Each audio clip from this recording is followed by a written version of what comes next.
Hello and welcome to the channel. So one of my concerns when I got our Tesla Model 3 was, along with many other things they do slightly differently to normal, is they have acoustic foam inside the tyres. And I was kind of concerned that my normal approach when having a puncture, which is to use Holts Tyreweld, which I've used for several repairs over the years on previous cars, I found it to be really effective. I was kind of concerned that wouldn't work with these tyres because of the foam. Would the stuff go to where the hole is in the tyre and seal it properly? So as luck would have it, within the first month of having the Tesla, we got a puncture in the back tyre. It was a screw and I could see the screw. I actually didn't notice until I was washing it, and then the water got on the tyre and I could hear the air coming out, and sure enough the screw head was still in there. So I shot off to Halfords and picked up a can of the Holts Tyreweld before too much air got out, and I thought I'd give it a go and film it just in case it does or doesn't work, and I can report back here because I couldn't find any information on anyone who'd used this, either working or not working. And most of the things I found were people using those proper repair kits where you have to sort of poke a thing inside the hole. I was like, oh, that's a bit of a hassle.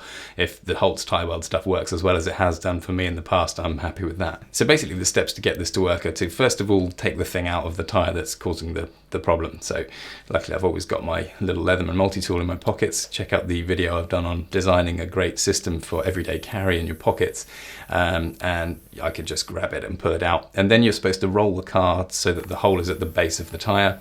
So obviously the stuff you squirt it in and it goes and collects at the bottom and finds its way into the hole and seals it up.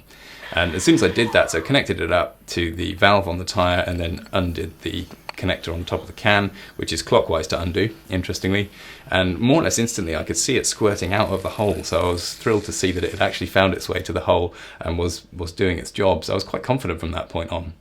And then it's just a question of waiting, and you see all the stuff going through the tube and into the tyre. And then at some point it will either run out, or in my case, the pressure in the tyre becomes too high such that it can't push any more in. And that was quite interesting, and I think happened as a result of starting off at a fairly high pressure. I did this quite soon, so the tyre hadn't lost a great deal of pressure by the time I connected the can. So if it's really important that you want to get all of the contents of the can in the tyre, I would say let a bit more air out of the tyre first, just so that you know it can fill it up, and then you can always obviously top it up with air afterwards. And that's obviously a Tesla thing too, because their tyre pressures are higher generally than most normal car tyres as well. So once it's done, you can obviously disconnect it, and this is where I made the mistake of disconnecting it before turning off the valve on top of the can. Obviously it hadn't emptied the can, so disconnecting it meant a load of the gunk came out everywhere. So don't make that mistake, just turn it off first and then you can do that. And then you're supposed to drive it for 6 miles, so I did that straight away as well. Obviously spreads it all out and gives it the best chance of sort of sealing into the hole. And it's been 4 or 5 days since I did the repair, and the pressure is exactly how it was on that first day after I checked it. So really pleased that foam doesn't seem to affect this product's ability to do its thing. Interestingly though, the screw was quite a long one, so I do wonder if the reason it worked was because it actually went straight through the foam, so the stuff could actually go through that hole and right the way to the outside of the tyre. But I do wonder if it was a smaller nail or a screw that didn't quite go all the way through the foam layer as well as the rubber, maybe it wouldn't work quite as well. But that's interesting. So, perhaps if you tried it and it didn't work, just get a longer nail and shove that in the hole to make sure it's gone all the way through the foam, and maybe that would be enough to get it to work.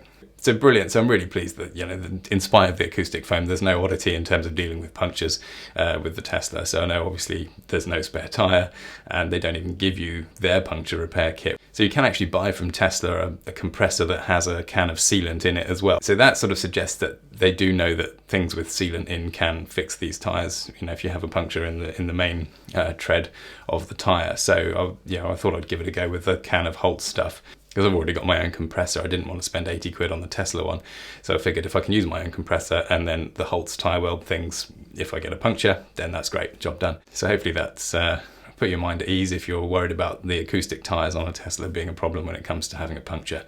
So if you found this video useful, don't forget to hit the like button, that's super appreciated, and subscribe if you want more videos like this on interesting elements of design, usability and workflow. And don't forget that bell button so that you're notified of all the videos I make, and I'll see you in the next one.